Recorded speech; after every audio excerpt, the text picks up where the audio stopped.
Welcome back again mga sir, this is Wex, back again with another video. So sa video na to may dumating na tayo na parcel. So natanggal ko ng yung wrap, box na natira. This is a mini amplifier from Fosi Audio. Fosi Audio mini amplifier. Mustahin natin kung okay ba yung tunog niya or efficient ba yung ganitong klaseng mini amplifier. Yung iba kasi hindi handa gumastos ng malaki para bumili ng mga malalaki ang pangmalakasang amplifier. So kaya stick to mini amplifier na lang or mga pambahay setup. So ito siya. What's inside the box? Bago pa lumamig yung kape ko, tabi muna natin ang kape dito. Ito yung box niya. Very simple lang. Ayan. So yung manual is nagsasabi na may dalawa itong audio input, which is yung RCA and Bluetooth. So dalawa yung papilian natin. Analog na RCA or yung Bluetooth audio output in case na gamitin natin siya as preamp. Meron itong 3.5mm pre-out. Ayan. Speaker output. Meron rin. Power output is 300 watts times 2 at 4 ohms. Depende sa supply natin niya kung anong power output yung mabibigay niya. So maximum siguro is 300 watts times 2. And then meron itong power amplifier chip na TPA3255. Power adapter is 32 volts 5 amps. Yung sinupply nila, DC input range is from 24 volts to 48 volts. So pili ka dito kung ano dito, maximum niya is 48 volts kung gusto mong pangmalakasan siguro na or malaki yung supply niya. Frequency response range, full range naman siya kasi 20 Hz to 20 kHz. Bluetooth transmission distance is 50 feet. So ito yung supply, unahin natin yung supply. So power brick, napansin ko kasi yung ibang kung bimili ka ng mga ng mga mini amp is walang kasamang power supply. Yan. Sa boss ka, ikaw pa mismo mag-provide ng power supply niya. Ito talaga pwede kang magamit ng AC power by using a power brick na ganito. So ito yung AC adapter nila. Meron siyang 32 volts 5 amps. So medyo malaki-laki. Then syempre mahaba rin yung niya, yung barrel plug niya. Ayan. So ito naman yung AC plug niya. Then syempre yung amplifier mismo. So yung amp niya mismo is may weight talaga siya. Compare natin sa mga Fosca na aluminum body. Ito kasi parang parang solid, walang alugong. Yan. Then syempre siguro to, either aluminum or alloy na casing, kaya medyo may weight siya. Then parang compact talaga siya, parang walang alog. Malaman mo na maganda yung quality kasi walang rattle sa loob. Maganda yung paggawa or build quality niya. So yung sa harap dito, ganda ng finish, malinis. So parang matte na metallic, yan yung kulay niya. So ito yung toggle switch niya for on and off. Yan. Treble, bass, and volume. So yung treble niya, center notch or 00. Ito yung cut, ito yung boost. So may yan. May notch siya para malaman mo na center na siya. Same as bass rin. Volume, ayan. Ganda ng potentiometer na ginagamit. Ito very smooth. Dito i-push yan. Kung either mag-select ka ng inputs. Pero ito wala. Na to, ng notch lang talaga yan. Treble, bass. Yan. Sa likod, RCA, line in, analog. Ito yung sa Bluetooth, may antenna siya kasama. Binding post na pwedeng mag-insert ka ng banana plug. Ayan. Tingnan natin kung ilang gauge yung niya. Tingnan lang, parang maliit lang na gauge yung malalagay mo dito. I think 16 or 18. Maliit Ayan sobrang liit ng niya. So sana nilakihan nila yung butas. And then barrel plug is DC 24 to 48 volts.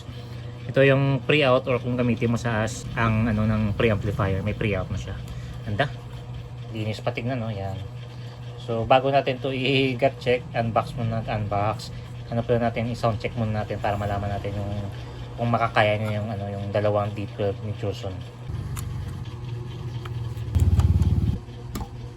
So try ko na sang i-connect sa Bluetooth kung ano ba yung pangalan nito kasi hindi ko pa alam kung anong pangalan nito Mga Realme dito. Kung may pipindutin pa ako. Or kung magbasa ng user manual. So ayun, sa nabasa ko, ito na yung device, Fosi Audio. Yan, buti naman hindi naman gaya ng ibang pangalan, gaya ng ganito. Yung iba kasing pangalan is Bluetooth, sound system, Realme, ganyan, unrecognizable yung pangalan. Buti ito tama, although matagal lang So alam mo na yung connected na yung Bluetooth kasi kulay blue na siya. Kanina pula to di ba? So for our sound check, gagamit tayo ng 12 na full range may Joson. Dalawa po yan, 2 pieces. And then syempre meron itong 1000 watts per channel. So tingnan natin kung kakayanin ng mini amplifier natin. kung hanggang saan yung distortion point niya. Kung saan magsisimula yung magpupugak yung yung speaker natin. Diyan natin malalaman kung diyan na lang yung hanggang diyan na lang yung kaya niya. So habang tinutune ko, testing natin. One knock volume, one knock. You got me so hot, taking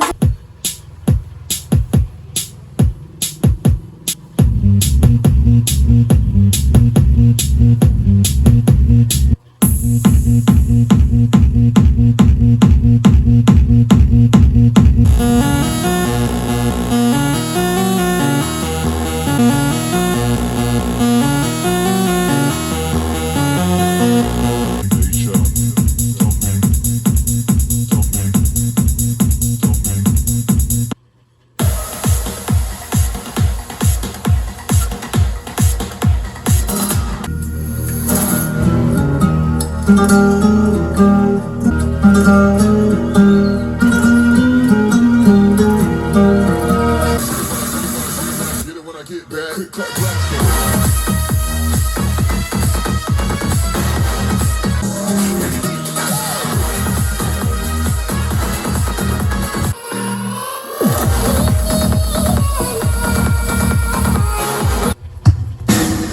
Tingnan natin kung hanggang saan yung distortion niya.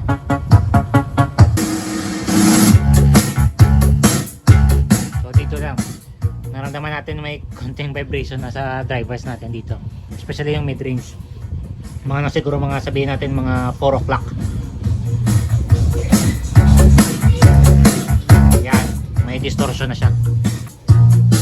Compare natin sa na sobrang init. Ito lamig-lamig. Sobrang lamig pa.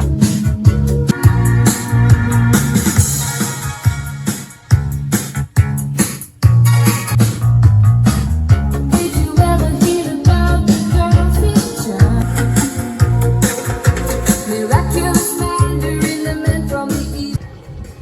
So ayan, for the sound quality, mapapansin natin hanggang 4 o'clock lang talaga yung puwersa niya. Kasi siguro, alam natin na na 1000 watts per channel to yung full range ng isa.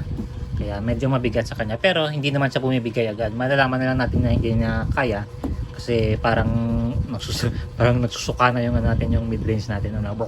Parang ganyan yung tunog. Parang na maluluwa na yung coil niya. Kaya kung marinig natin yan, yan na, bawas na tayo ng volume para safety sa speakers natin. Try natin buksan kung ano pang pwedeng. I think pwedeng ma-upgrade data yung mga chips dito sa loob or yung off chips niyan to.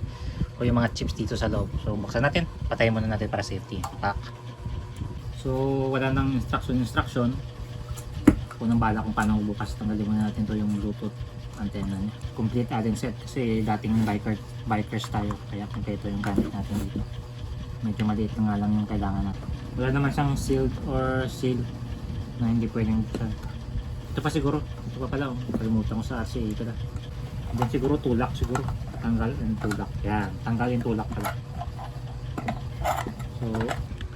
So ito yung guts nyo, yan. Ito yung sinasabi nilang pwedeng i-upgrade yung off chip niya, off chip, parang ganyan. So wala akong masyadong idea dyan sa mga off chip na yan. Pero natanong ko na kung paano tanggalin to yung yung parang bukas talaga natin ng buo. Teka lang. Para makita lang natin yung yung loob niya. Curious rin na kasi ako kung yung ginagamit na pyesa. Ayan. Yes.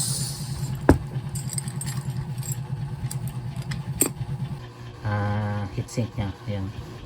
Kapal ng heatsink niya. Aluminum po yan.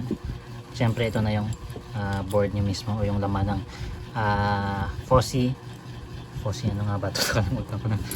Fosi Audio. Fosi Audio nga. Fosi Audio BT28 Pro.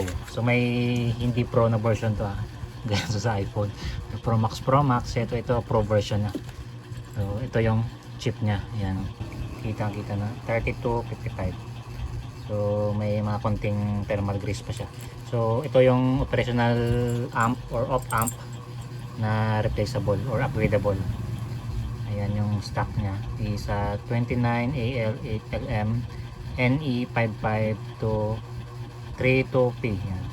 So sa potentiometer yung nagamit nila sa treble and bass na na knob is B50K.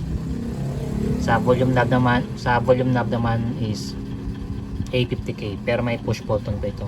Ayan, nag-click. Ayan, ano pa ba pwede natin tignan dito? So, kapasitor, magamit ito ng 2,200 microfarads, 50 volts. Ito yung brand yung. Ang isang kapasitor naman is 470 microfarads and 50 volts rin.